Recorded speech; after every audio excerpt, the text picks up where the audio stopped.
আসসালামু আলাইকুম। আজ আমি আপনাদের সঙ্গে শেয়ার করব আমার ছেলের আরেকটি ছোট্ট ভালোবাসার গল্প।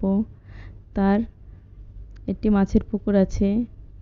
আমার ছেলে আজকে সকালে যখন খাবার দিতে যাবে তখন আমি ওকে বললাম, তুমি খাবার দাও, আমি ভিডিওটা করি।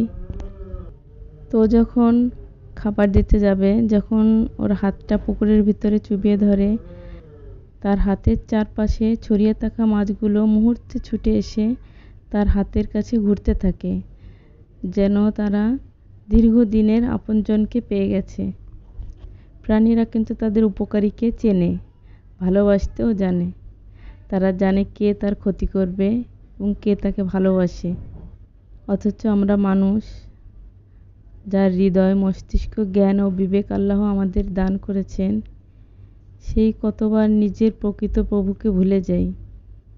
কতবার আমরা তার নিয়ামত খেয়ে, তার দেওয়া জীবন ভোগ করে দুনিয়ার ব্যস্ততায় তাকে ভুলে যাই। আল্লাহ বলেন, তোমাদের কাছে যা কিছুই আছে সব কিছুই আমার নিয়ামত, আমার পক্ষ থেকেই আসে। তাহলে কেন তোমরা আমার দিকে ফিরে আসো না? তাহলে কেন আমরা সেই প্রভুর দিকে ফিরে যাই না, যিনি আমাদের প্রতিটি নিঃশ্বাসে জীবন দিচ্ছেন? যেমন মাছ তার আপনজনকে চিনে ফিরে আসে, তেমন আমাদেরও কৃতজ্ঞতার সাথে আল্লাহর দিকে ফিরে আসা উচিত, ইবাদতে, দোয়ায় এবং তার স্মরণে। প্রকৃতি আমাদের বারবার শিক্ষা দেয় যে প্রভুকে ভুলে গেলে আমরা নিঃস্ব।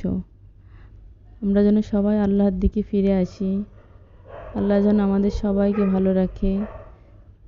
আল্লাহ হাফেজ।